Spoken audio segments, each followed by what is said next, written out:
so thanks to everyone who is catching the live stream. So we are here for a very exciting celebration of the high school division. You'll hear more about it, but this is the KeikiCo Contest, and so I want to turn it over for our official welcome to our principal, Principal Kori Takaki. Thanks so much. Thank you, Mr. Brown. I just want to do a big shout out first to Mr. Brown and Mr. Weirbacker, who they work a lot together, and I know this does not happen without them, so we thank them first of all for bringing us on today and working with our students and making amazing things happen. We're so proud of you, and I think we're just really excited to work with American Savings Bank as a partner and bring more opportunities to our students.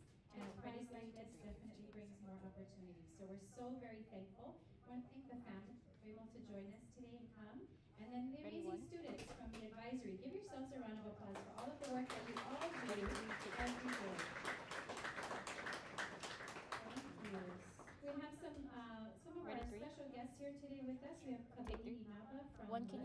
She's also a member of our SCC. So she's okay to help us celebrate. Can you switch to Thank students? you. We also have Maria Lewis. She's representing Mayor Kimo Alameda from the mayor's office. So we're happy to have her with us. I thought it was her. She's also a community member and supports our school in many ways. So we thank you for that. And then we have, on behalf of our complex area superintendent, Fern White. She is our CTE lead for our complex, and she helps us do many amazing things with our CTE program. So we thank all of you for that. I'm going to say just welcome, thank you, and have a great time today celebrating these amazing students. And I'm going to hand it back to Mr. Brown. Sure, so we're going to welcome our friends that they took a flight over this morning, and we'll start off by learning a little about the competition, and then we'll welcome up our friends from American Savings Bank.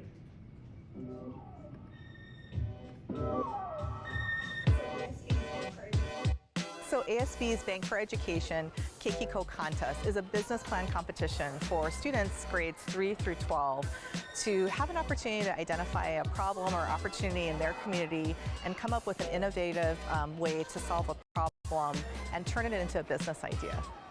I really think ASB KeikiCo Contest is important for students because it allows them to use those critical thinking skills. They're using their literacy skills when they write their business plan. Over the past 10 years, we've won over $35,000, and it's had a huge impact on our entire school community. Pastries and Pages won first place.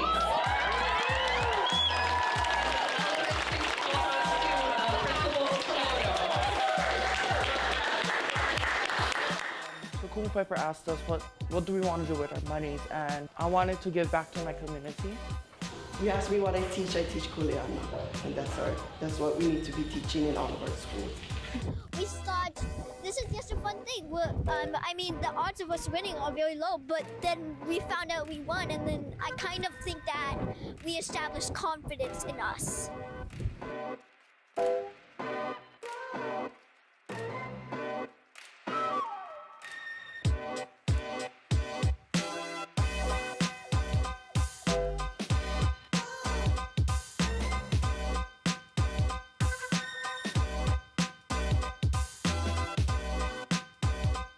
So ASB is so excited and happy to welcome new schools to our Bank for Education Ohana program, and we really look forward to partnering more deeply with them in the coming years.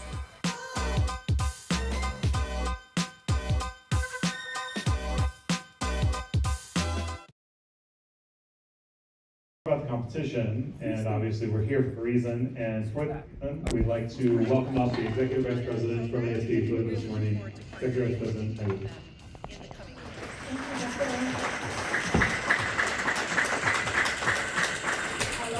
Ready, one, take one. I'm so excited to be here with you today.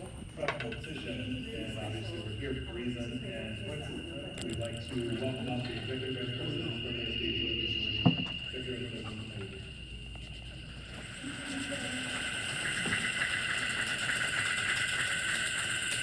Ready, one, take one.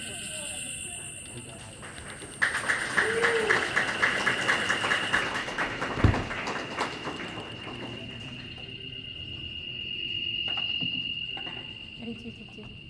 So Joyce Perez is our branch manager at Kona American Savings Bank.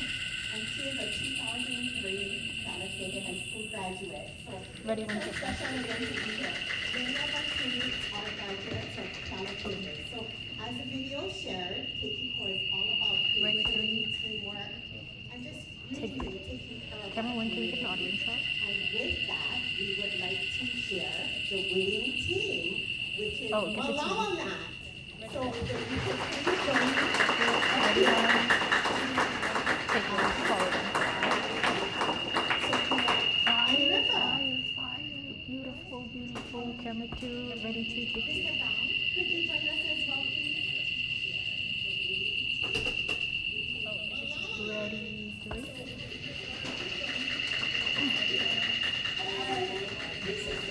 Hi everyone, this is Malama. In 2020, Hawaii had 12,853 registered boats, and small oil spills that can result from these vessels are often overlooked due to their frequency. But they cause cumulative damage that can destroy ecosystems. Malama Mat is a way to solve this problem and remedy these small oil spills. Made out of recycled plastic from our shores and donated hair, a Malama Mat on a boat can clean small oil spills out of the ocean. Our vision is to become a staple product in small charter boats in Hawaii, preventing oil pollution off of our shores. Our design is 2 feet by 16 inches and 3 inches thick, with a hollow middle, handles, and a side slot to hold and remove the hair mat. Our process starts with plastic. About 15 tons of marine trash washes up on Hawaiian shores annually, and we start by collecting some of this to repurpose as a Malama Mat.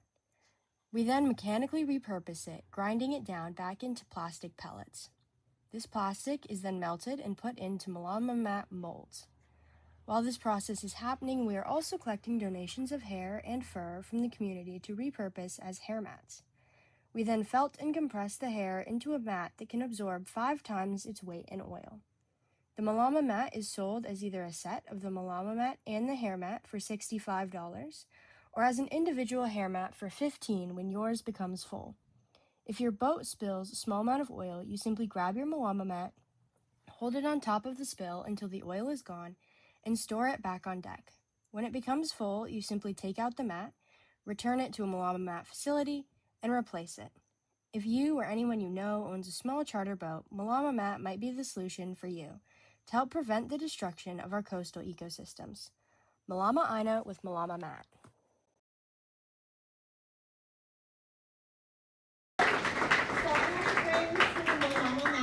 Ready, three, take one. This is amazing. And I really want to share the exciting part is we have over 125 entries statewide, and Team Malama Mat won first place for the high school division. Kealakehe High School gets $25,000. Congratulations. Additionally to that, each student on the team will also get $500. So we're just so very proud of you for your leadership, for your teamwork, your ideation, and just bringing this to life. That is just simply amazing to be high school students. So congratulations again, and we're so very, very proud of you. Thank you.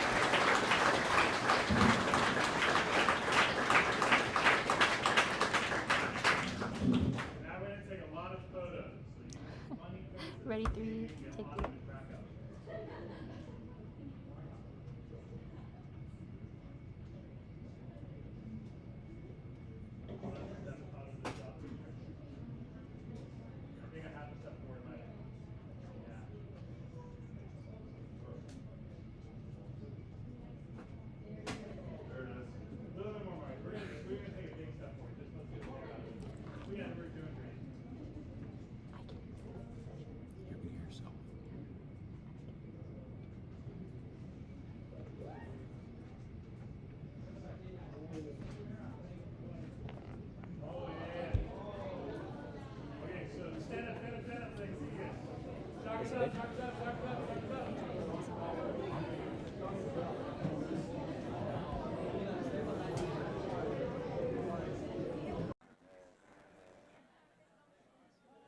Can we get one big cheer?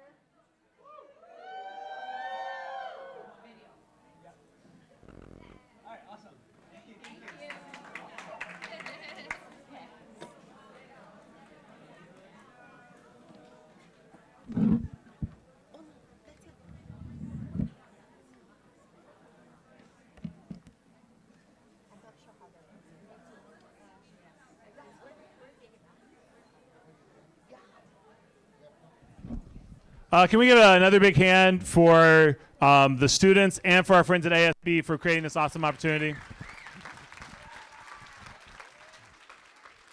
And the only real learning happens when things go off script. And so I definitely assured them that they weren't going to have to talk. But it's so much better. Don't we want to hear a little bit about their process? Why don't we bring them on up? Come on up. Let's welcome up Autumn. Get up here, Long. Mario, sir, let's give it a hand. Tell us a little about your process, what you guys did. Talking to the mic so we can hear you. All right. Hi, everybody. So I was kind of the lead for this project, which was really exciting. And it was a great opportunity. I actually got to be in charge of 3 different teams this year for KeikiCo. And so that was really fun, presenting it at the beginning of the year and getting it approved at the school and kind of moving it forward. And then getting back and doing all of the projects and hearing everybody's ideas was really fun. And then coming back and they were like, oh my gosh, you guys won, which was really cool. So I think just seeing through the whole process from the beginning of it, kind of proposing it at the beginning of the year, and then all the way to winning was really cool. And let's give it to River. So River, can you tell us a little bit about how you approach technical community problems? Well, the biggest first step that we want to take was basic community research. So we try to do outreach simply within our families to figure out the simplest problems to tackle at a large scale for what we were thinking of. And I'd say that was most likely the biggest part to our success. And Marius, why don't you tell us a little bit about what you've learned about yourself as a collaborator? That's a tough question. I don't even know what to say. How have you changed as a team member because of the projects you've done this year? I've learned that you always have to like help out more and see if other people are like struggling. You know, you always have to try to like help and put your type of the work in. Okay, I think we haven't heard from Sophia yet. Sophia, can you tell us a little about what the vision, if this were to have a 1% outcome set, the next month, next year, 5 years, what could this mean for the island community? If this project really took off, what would you hope would change for your home in Kona? I know right now there's a lot of oil spills with smaller boats, so I would hope that the oil spill level went down to help our ocean and like make it more cleanly and stuff like that. We have a rep from the mayor's office. Are there any policy recommendations that you would have, never having thought about this before, that I know Autumn has answers, but Sophia, the mic's in your hand. Is there anything that we could do from a policy perspective to help that come true? Probably having it mandatory for small boats to clean up their messes, because I know the oil spills are a big problem in our ocean right now, and just make it a policy to have either this product or another product to clean up their oil spills. And Autumn, can you finish us off? I think maybe we'll go to the audience for questions. This is great, aren't they? I mean, come on, they're doing great. They were guaranteed they didn't have to do this. So let's just, Autumn, can you talk a little bit about your process going through the student-led proposal process and how it's changed you as a leader and what you think about the ecosystem of innovation?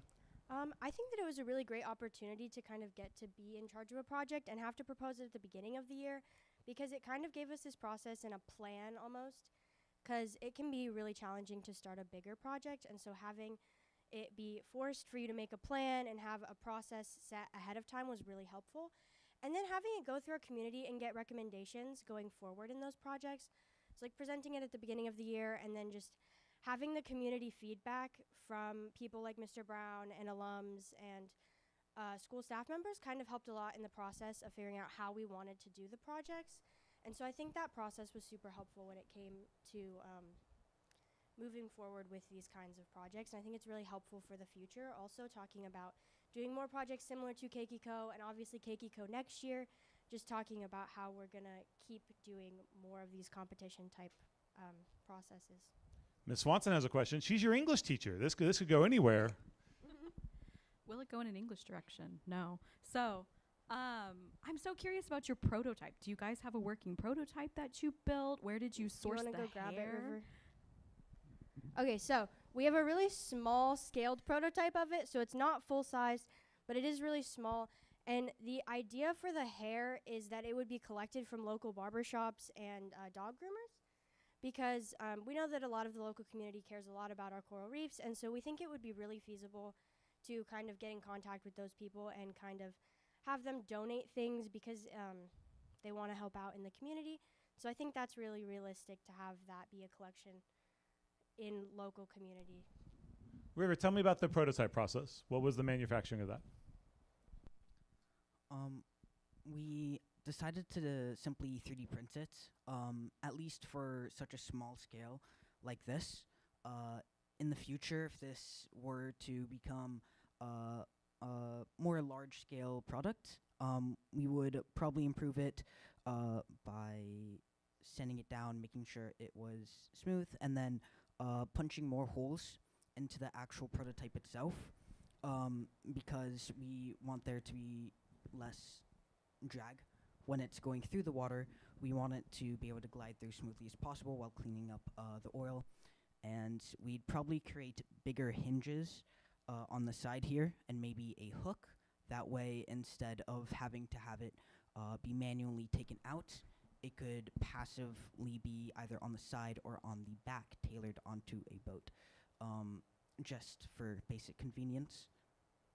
Awesome. I think we have time for one more question, and from the mayor's office, Malia Lewis. I have a two-part question. I hope you won't mind. You know, it's one thing to identify an issue that's affecting our community. It's another thing to conceptualize a fix for it.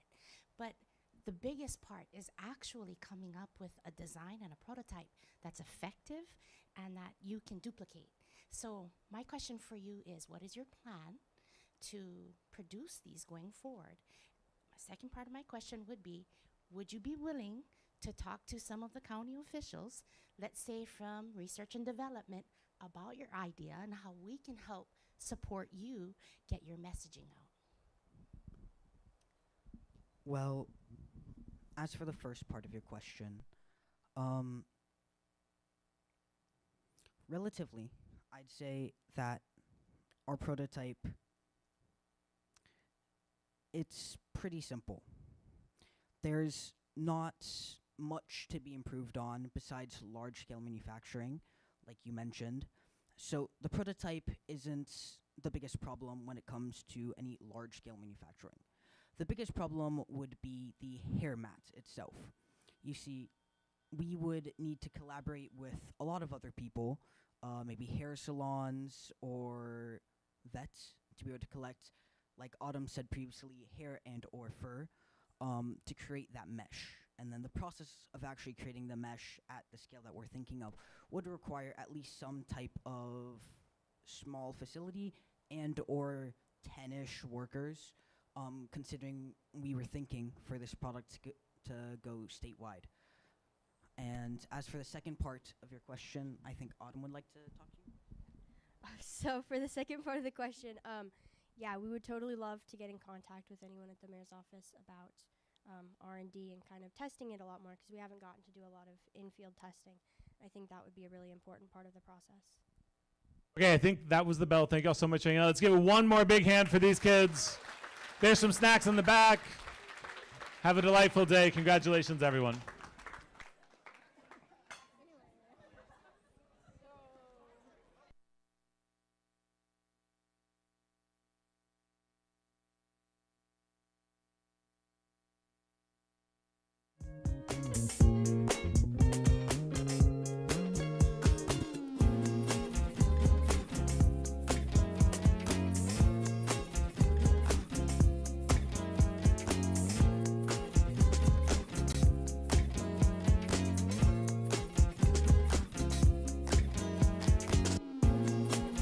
Taco, get all those people to come start putting the chairs back. We got to put all the chairs and tables back.